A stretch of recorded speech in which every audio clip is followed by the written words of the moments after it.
Boom, chat. We have another Rider Dive video. You guys know I love this YouTube channel. We love reacting to Riders videos. We'll react to this one as well. This one is about the hidden cost of always trying to improve. Here we go. Chopsticks make popcorn taste better. Really, they do. An experiment done a few years ago invited two groups of people to taste test different flavors of popcorn. One group could use their hands while the other was only ever allowed to use chopsticks. Regardless, both groups were only ever permitted to have one piece at a time. After tasting the popcorn, both were asked to rate the popcorn between 1 and 9. Those who ate popcorn with chopsticks enjoyed the popcorn more. So much more that on average, the chopstick group gave the popcorn a score of 6.95, while the group that used their hands to eat gave the popcorn an average score of 6.26. Both groups ate the None of them gave them 7, chat. popcorn, so why would chopsticks make the popcorn taste better? Well, the answer actually lies behind why the researchers conducted the experiment in the first place. They were testing a hypothesis that claimed if some form of novelty were to be introduced in what would otherwise be a routine and familiar task, that it would increase enjoyment levels. And that's exactly what happened. The popcorn tasted exactly the same for everyone, but the group that used chopsticks found it more enjoyable because who the hell eats popcorn with chopsticks? This is a rather strange phenomenon that happens in our brains. Once we get accustomed to something, we become better at predicting outcomes. And because of that, there isn't much excitement left. I don't care who you are, at one point in time, you played Counter-Strike for the first time ever. Some of you might have even started playing well before CS2 was released, and an even more select few. I'm wondering if this is part of the reason why I love Apex so much. It's because I'm shit at it. And I think there's a high chance that that's the case. I'm not good at Apex, but I have so much fun playing it. And I think every time I play something, I look to get better and I try to get better. But games have their most excitement when you're figuring it out and when you have those like aha moments of like, oh shit, this is a good idea. It's always been the most fun to me, no matter what I'm doing.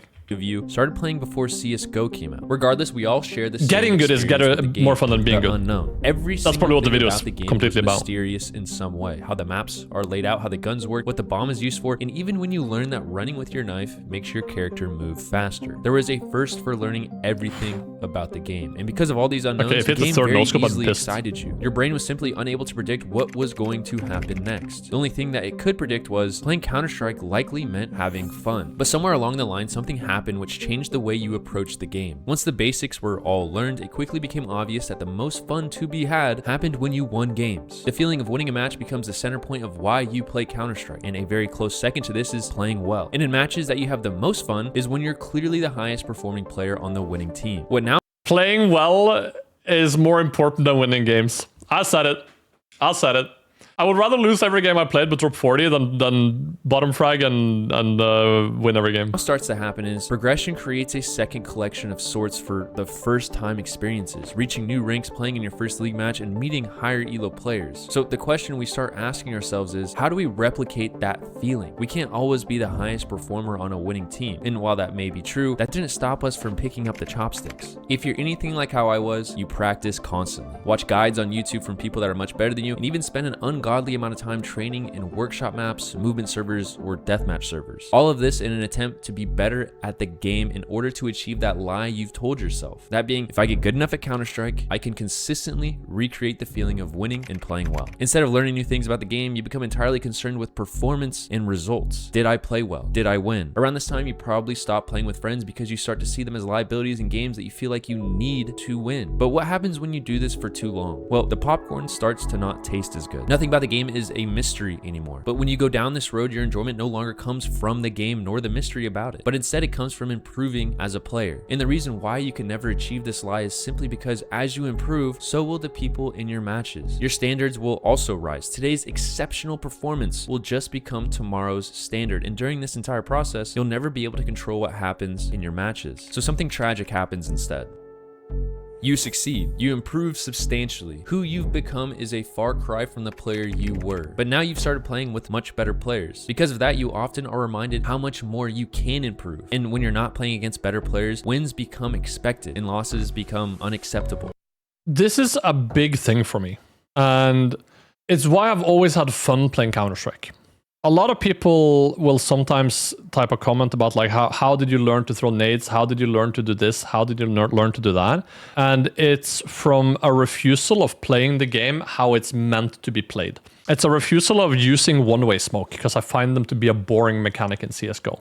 It's from a refusal of playing default setups because I don't want to play the way you play the game. It's from I need to find my path to victory and my path to have fun. When I played League of Legends, I'd be the type of guy to pick Caitlyn mid into Fizz mid. And if you've played League, you know that's an awful matchup. And that Fizz is designed to murder Caitlyn. So what if you can make it work? Right? And that is always how I've had fun with Counter-Strike. That has always been my go-to.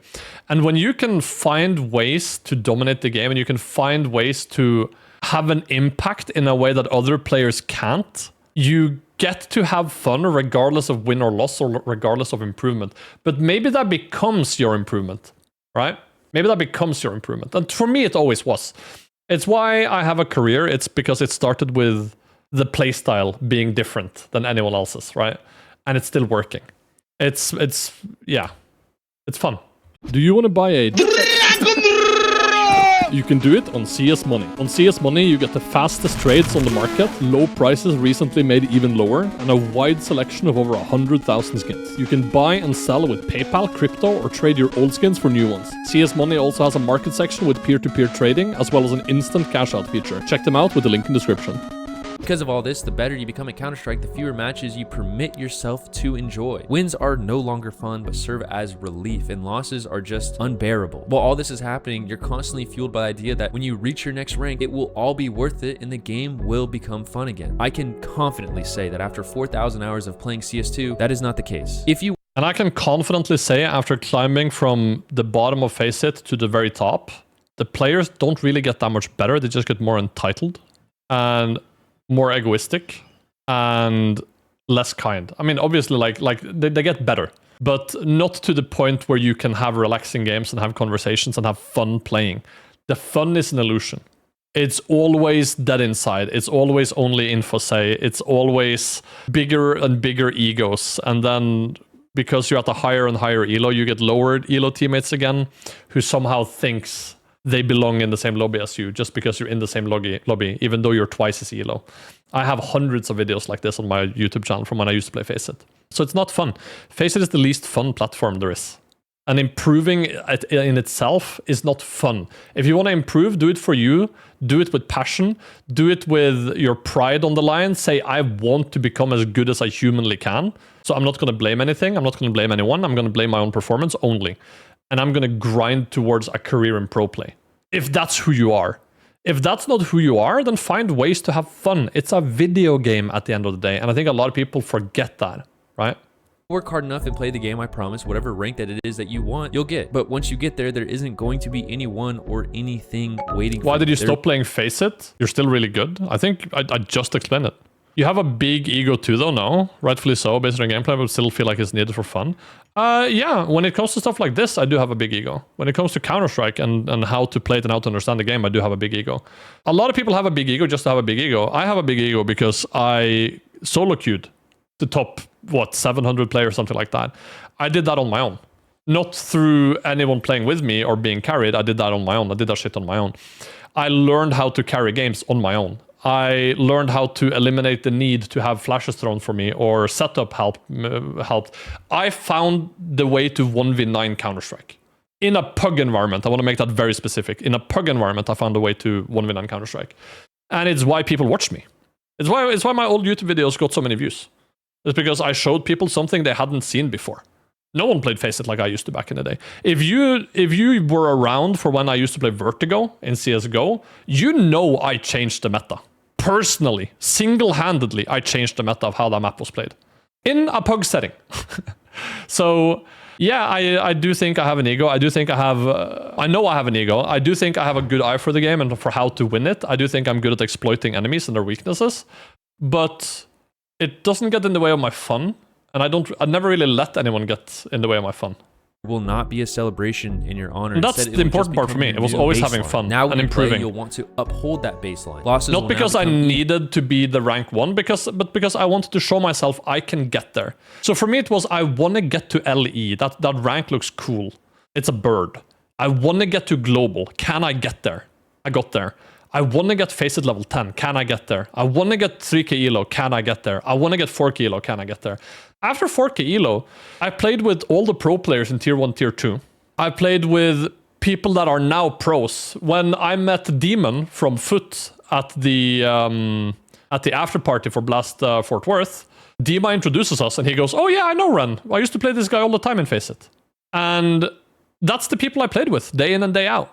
And I would dominate these lobbies. I just would. That's just who I was, right? But after reaching 4K elo, I realized that the difference between 4K and 5K is nothing but grinding. It's just how much time are you willing to put in. It's not being a better player, unless you're Doc, who's 6K elo because he is just that phenomenal, or Monacy. But that's the difference between being top 50 and being top 1. And that was not something I ever pursued. If it was something I cared about, then I would have played a single FPLC qualifier. I never did, right? I never did. Didn't care about it. I used to double queue both Faceit Free and Premium queue. So I never grinded towards any of that stuff, right? So the stuff I did for me, not because it was important for you guys to watch a 4K elo player. I did it because I wanted to prove to myself that I can do it. It's like weightlifting. I want to see that I can lift 100 kilos on the bench press. That's what it was for me. And once I hit it, I lost purpose, and then the purpose became fun, and the purpose became winning in unconventional ways.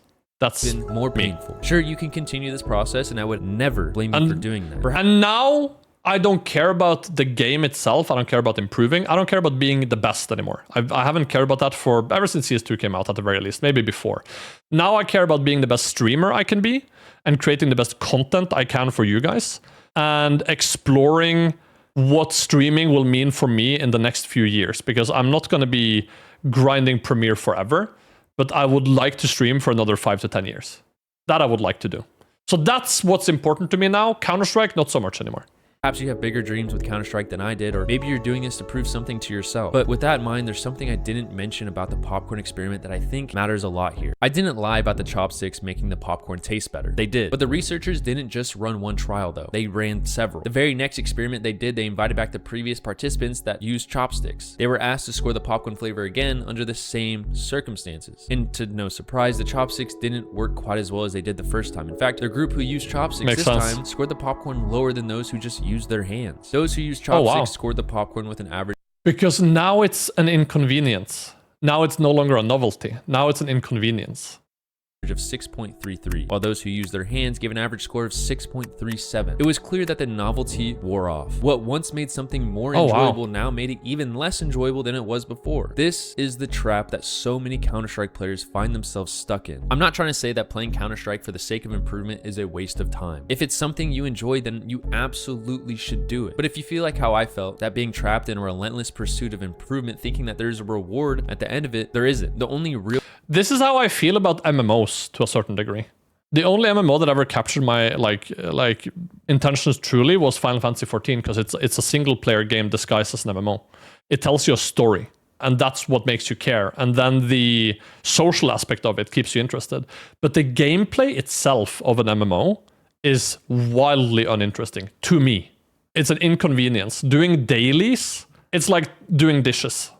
Reward that there is self-gratification, but it will ultimately come at a cost. But that's also not why I played. Robbed of enjoying you find other ways of having fun. Really is. And just to be clear, the problem wasn't improvement, it was making improvement the price for admission for enjoying Counter-Strike. Since the very first day CS2 came out, I played it religiously, and at a certain point the only thing I was ever concerned with was improving and gaining elo. I fell in love with the process and wanted to share it with as many people as I possibly could, and that's exactly why I made this YouTube channel in the first place. But over the years, my love for improvement in Counter-Strike has escaped me. I haven't played a Faceit match in months, and I don't enjoy playing Counter-Strike competitively. I don't do anything to improve at the game at all, and the only person I have to blame for that is me. I took something organically fun and transformed it into a constant test of whether or not I was getting better. The chopsticks were never the problem. The problem was that somewhere along the way I forgot how to enjoy the popcorn without them. But that doesn't have to be the same for you. If you're at the point with Counter-Strike that you feel enjoyment from it and you feel satisfaction from improving, I encourage you to keep going. I do, however, strongly encourage you to remind yourself to enjoy the game for what it is. Improvement can be one reason to enjoy Counter-Strike, but it can't become the requirement you must satisfy before you're allowed to enjoy it. If you don't allow yourself that, there's a very real possibility that you'll ruin the game for yourself.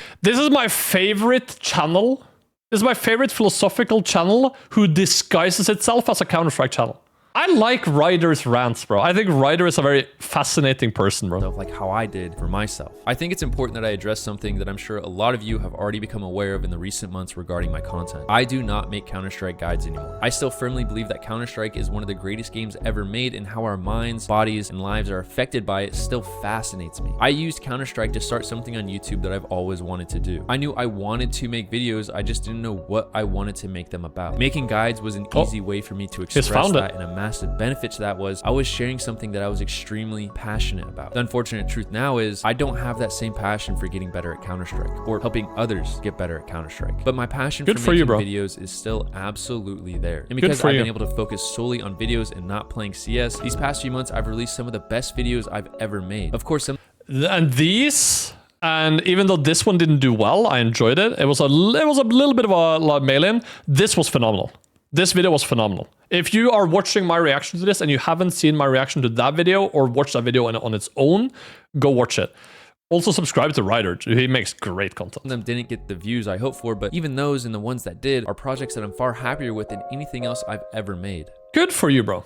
I do have to say though that I'm going to be going through some major life changes in the next few months. I've recently got accepted into a law program, and I'll be pursuing that career while also making YouTube videos. Hell it yeah. also means that my family and I are going to be moving across the country. So for the next few months, and I guess for the foreseeable future, there will be a decrease in upload frequency. But because you guys are the reason why I have this channel in the first place, I wanted to be as transparent as possible with you. Some of you have been watching me for years, and some of you might be here for the first time. Regardless, I appreciate every like you've left on my videos, all the kind comments you've left me, and all the words of encouragement you've sent to me through Discord. Even if I don't respond to absolutely everything, I appreciate every single one. And who knows, perhaps one day if videos start doing really well and I figure out how this whole YouTube thing works, I might be able to come back to full-time content creation. But whatever happens in the future, there will always be at least a few new videos. Hell yeah, bro. Congrats, man. Chat.